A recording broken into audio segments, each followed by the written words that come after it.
My mom accidentally gave my daughter's 21st birthday party to my sister's baby shower. Same day, same place. Your sister's baby is more important, she said. My daughter cried for hours. I didn't scream. I calmly called the venue owner, my former boss, and said, I need a favor. He replied, Your mother just called, asking to confirm. What do you want me to do? I smiled and said, The first thing I saw when I walked into the venue was the banner. Not the Happy 21st Ella banner. I ordered a giant pastel one that said, Hello, baby, with little paper storks taped to the edges.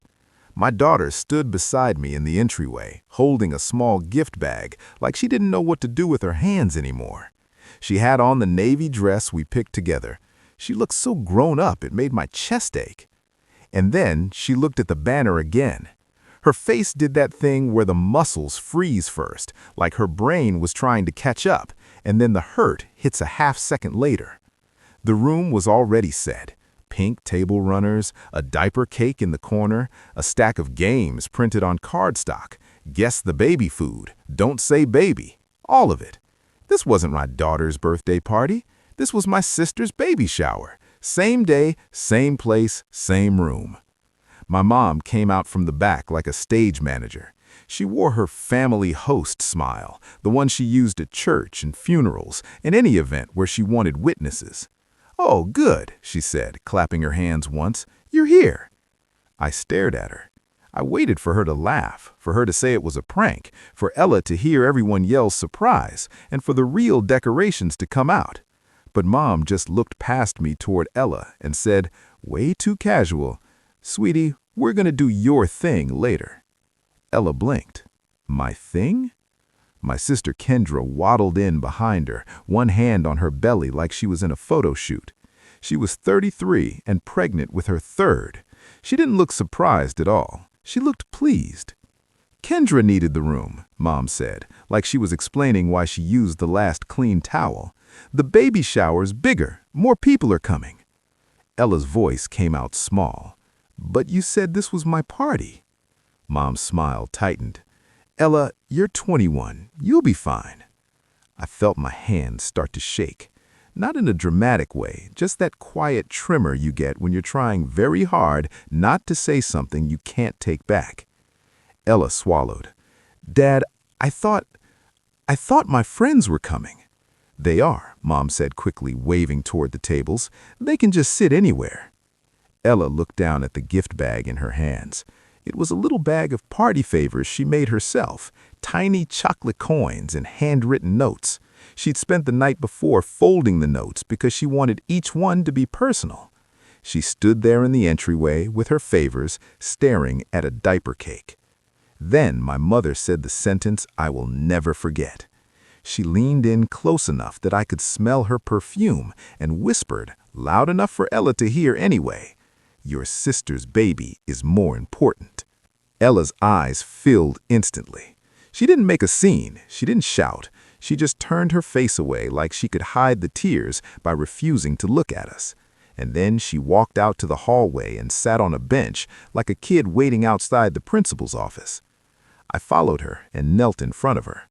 Hey, look at me. She tried to smile and failed. Her lips started trembling. I didn't know. I swear I didn't know they were going to do this. I know, I said. She pressed the heel of her hand into her eye like she was trying to push the tears back in. I feel stupid. You're not stupid, I said, steady. They're wrong. She shook her head fast. Dad, please don't fight, please. That was the part that made it worse. My daughter was crying quietly, politely, while begging me not to make anyone uncomfortable because that's what my family trained us to do. Be small, be grateful, don't ruin things. I sat on the bench beside her. My throat felt tight. I could hear laughter inside the room, the clink of glasses, my mom acting like nothing had happened. Ella wiped her cheeks, tried to breathe, and then the tears came again. She covered her face with both hands. She cried for hours. Not loud, not dramatic, just broken. And I didn't scream. I didn't storm into the room. I didn't grab my mother by the arm. I did something else. I took out my phone, walked away down the corridor where nobody could hear Ella, and I made one call. My name is Liam. I was 44 at the time. I managed a restaurant on the east side. Nothing fancy, but a place people loved.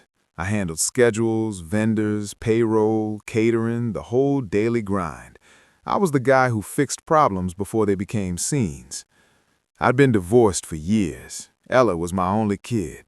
Quiet, sharp, the kind of person who remembered your favorite candy without you ever mentioning it twice.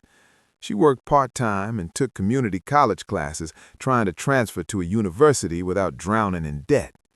We didn't have much extra money, but we had peace. Or we did until my family needed something. My mom had a way of making her needs sound like the needs of the entire bloodline. The family could really use help right now. We're all pitching in. You don't want your sister to struggle, do you? Kendra was my little sister, the golden child. Whatever she wanted became a family priority. Whatever Ella needed became later. I'd been paying for later my whole adult life. It started small like it always does. A loan for my mom's property taxes, $1,100. She said she'd pay it back when she got her refund. She never did. Temporary help with my dad's truck payment after he retired early, for $120 a month that somehow lasted almost 2 years. A just-for-now grocery card for Kendra when her second kid was born and she couldn't work. $200 here, $150 there, always with a crying emoji in the words, "You're the only one I can rely on." And the worst part? They weren't grateful. They were entitled. Like my job wasn't my job. Like my money wasn't my money. It was just Liam's there. When I got promoted to general manager at the restaurant, Mom called me the next day, not to congratulate me, to ask if I could pay for a family trip to a lake cabin because it'd be good for the kids. The kids meant Kendra's kids. Ella wasn't even invited until I asked, and then she spent most of that weekend sitting alone on the dock while Kendra's kids screamed in the water, and my mother kept taking photos of all my grandbabies like Ella was furniture. I watched my daughter smile through it. I told myself she didn't mind, but I started noticing the pattern. Ella's birthday dinners forgotten until my mom remembered she was busy. Ella's graduation party pushed back because Kendra had a rough week. Ella's name missing from group texts that included literally everyone else. The slights were always small enough to deny, always soft enough to blame on stress, always timed so I'd look dramatic if I called it what it was. And still I kept showing up. Still I kept paying because I wanted Ella to have family, even if my family treated her like an accessory. Then Mom suggested we do something special for Ella's 21st, a real party, a venue, food, music, photos, and I believed her. I should have known better, but I believed her. I put down the deposit myself, $2,500 on my card. I told the venue owner I wanted it nice, clean, warm, not childish, not tacky, a real milestone. I chose the date. My mother nodded along through the whole thing like she was proud. But now I stood in that hallway while my daughter cried, and I realized the truth. This wasn't a mistake. This was a takeover, a transfer of attention. And it happened so easily because I was the one who paid for the room in the first place. The venue owner's name was Ron. He used to be my boss years ago, back when I was just a line cook trying to work my way up. He was tough but fair, the kind of guy who cared about people even when he acted like he didn't. When he answered, he sounded busy. "Liam?" "Hey, Ron," I said. My voice came out calm. That surprised me. "I need a favor." There was a pause. I heard papers shuffle. He exhaled. "Your mother just called asking to confirm. I was literally about to call you back. What do you want me to do?" I leaned against the wall, staring at the beige carpet like it might keep me from shaking. In the background, I could still hear my daughter muffled crying. I smiled, but it wasn't a happy smile. It was the kind of smile you get when something finally clicks into place. I said, "I want you to honor the contract, the one under my name, the one I paid for." Ron didn't answer right away, so I kept going, calmly, clearly. I booked that room for my daughter's birthday. I paid the deposit. I signed the paperwork. Ron's voice went flat in that professional way. Yeah, that's what I have. Your name, your card. Good, then here's what I need. I took a breath, and I made one decision, one clean financial move, and I stuck to it. Remove my mother as an authorized contact, lock the booking so no one can update it but me.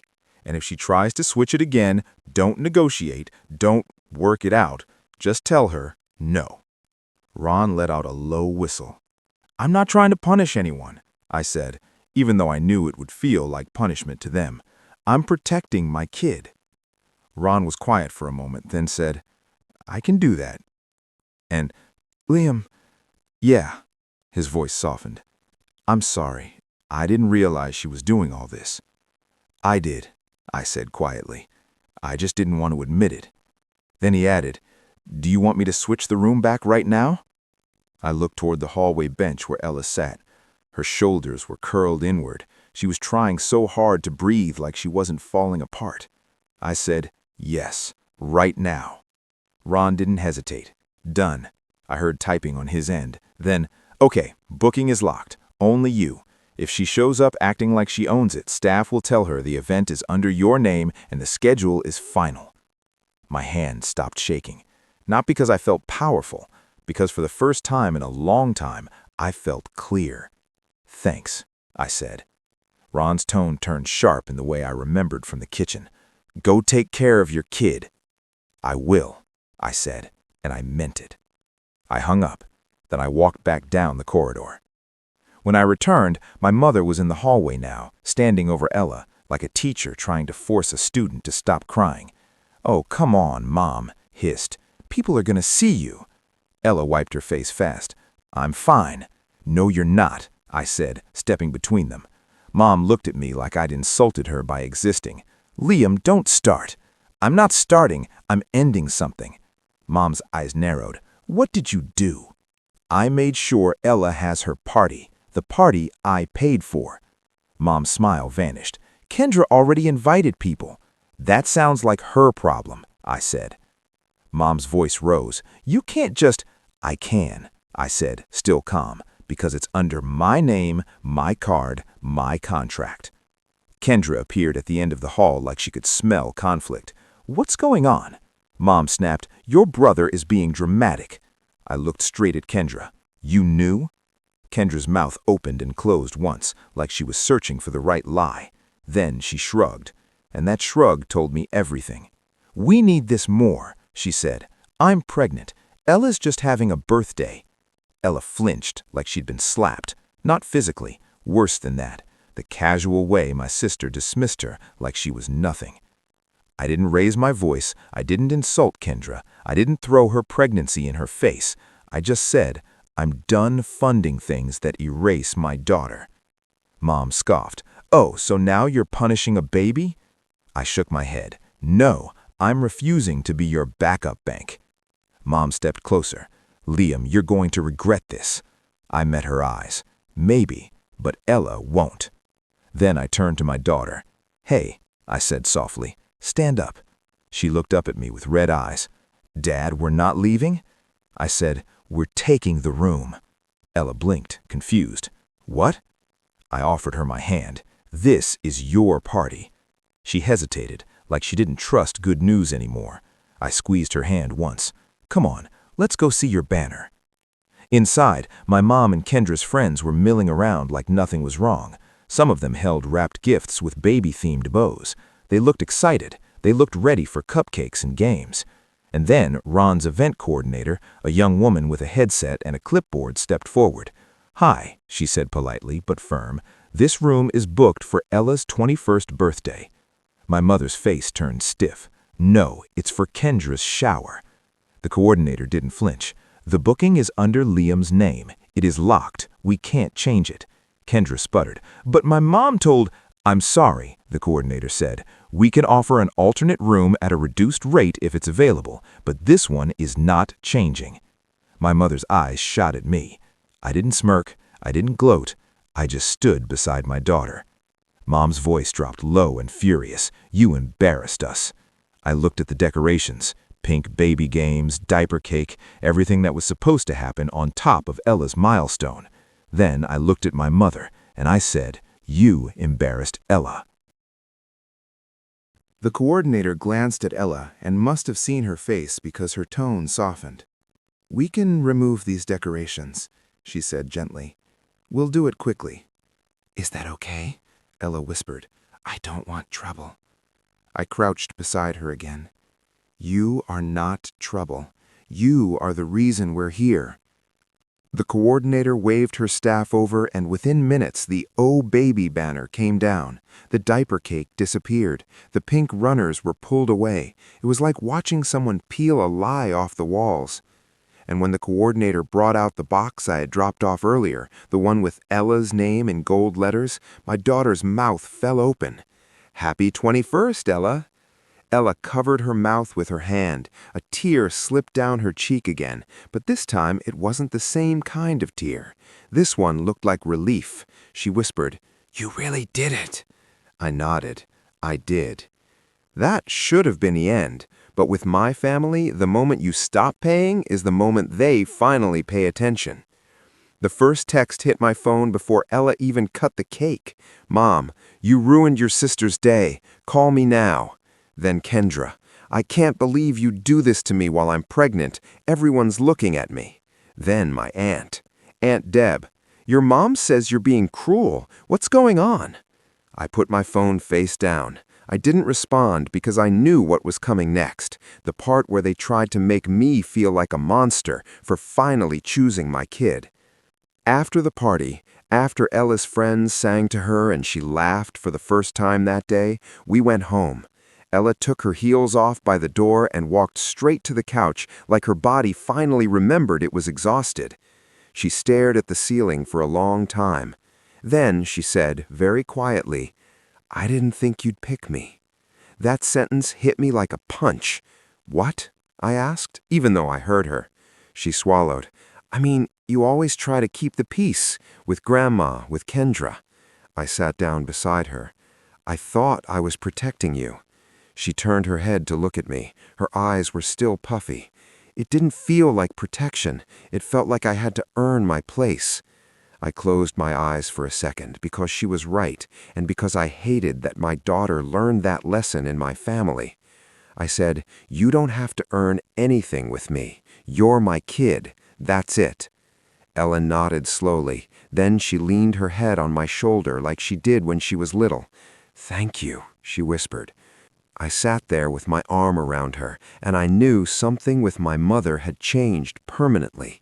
Not because I wanted drama, because I finally stopped participating in the pattern. The next morning, I did the part that would actually stick. Not yelling, not speeches, just action. For years, I'd been sending my mom money automatically. Nothing crazy on paper, $300 a week, but that's $1,200 a month. That's groceries. That's rent help. That's my daughter's textbooks. That's a car repair without panic. My mom called it helping with bills, but it wasn't bills. It was entitlement, and it came with a price: silence. So I sat at my kitchen table with my coffee, opened my banking app, and turned off the recurring transfer. The screen asked, "Are you sure you want to cancel this payment?" My finger hovered for a second, not because I doubted the decision, because I knew what canceling it meant. It meant my mother would finally show her real face. I tapped confirm. A message popped up, "Recurring transfer canceled." One clean move, one clear boundary.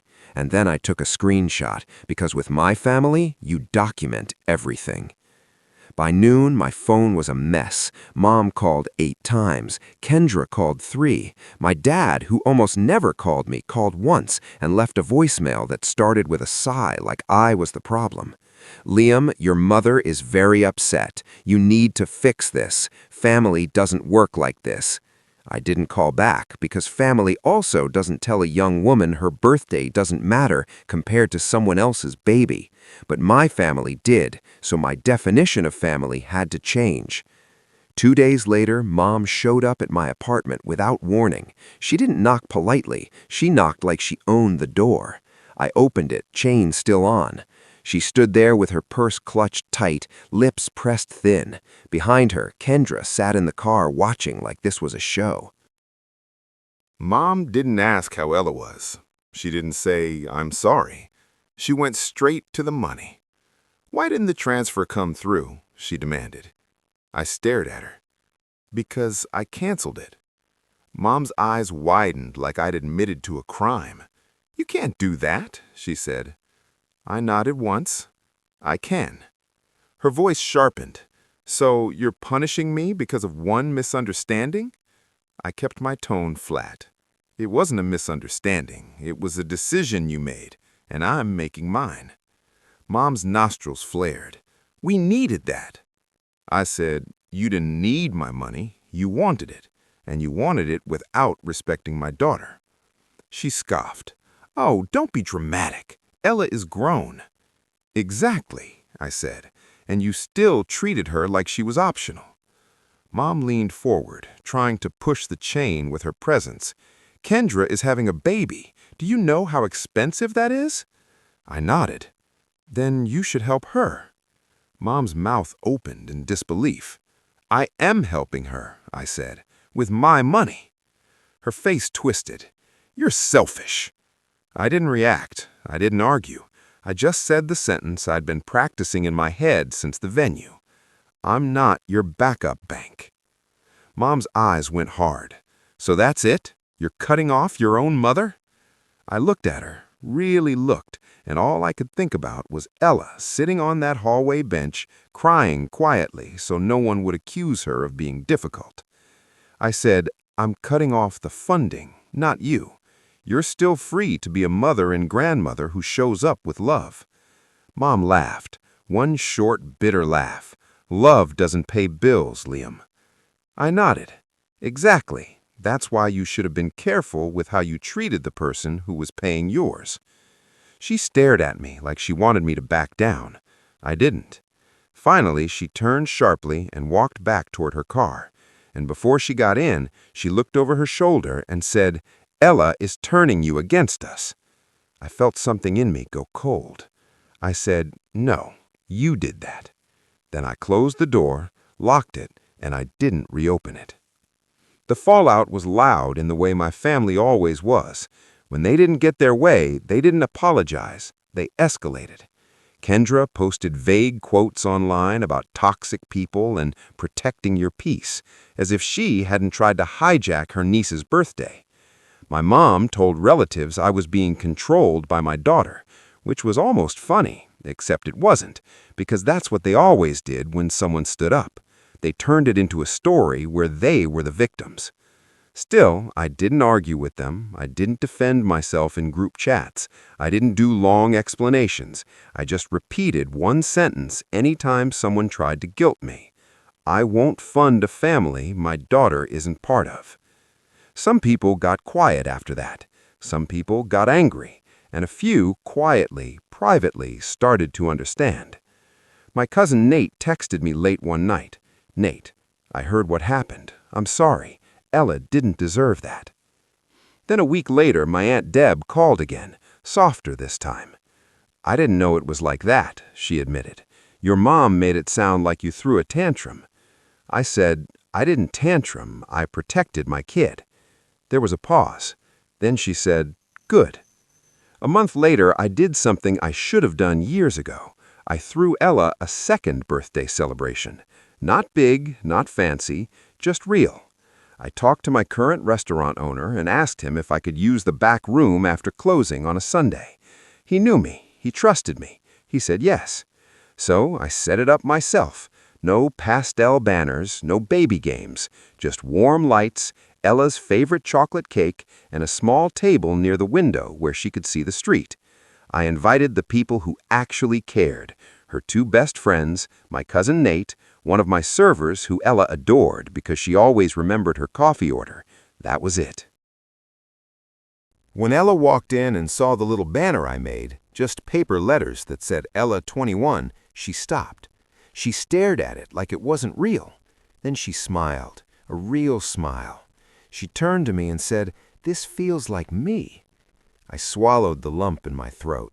Good, because it's yours. We ate. We laughed. Nobody competed for attention. Nobody made comments. Nobody treated Ella like she was lucky to be included. At one point, Ella handed me a small envelope. Inside was a note in her neat handwriting. Dad, thank you for choosing me out loud. I folded it carefully and put it in my wallet. Not because I needed proof, because I needed a reminder. My mother didn't come. She wasn't invited. Neither was Kendra. Not to punish them, just because I finally understood something simple. If someone can't treat my child with basic respect, they don't get access to my money, my time, or my peace. That's not revenge. That's protection. Later, while we were locking up, Ella paused by the window and asked, "Do you think Grandma will ever change?" I didn't lie. I don't know. She nodded, then said, "I'm okay." And I believed her, because she wasn't shrinking anymore. She was standing in a room where she was wanted. When we got home, I set 2 old folding chairs in the corner, not as an invitation, but as a reminder of what empty space looks like when you stop filling it with people who don't show up. Ella glanced at them. I said, "Those are for anyone who wants to be family the right way." She smiled, kicked off her shoes, and curled up on the couch with leftover cake. Quiet, simple, ours. Liam's story destroys me because his mother didn't just cancel Ella's party. She looked at a crying 21-year-old and said, "Your sister's baby is more important," then expected Liam to keep sending $1,200 a month like nothing happened. What really happened? This wasn't a scheduling conflict. This was a hierarchy his mother had enforced for years. Kendra's needs were always more important than Ella's existence.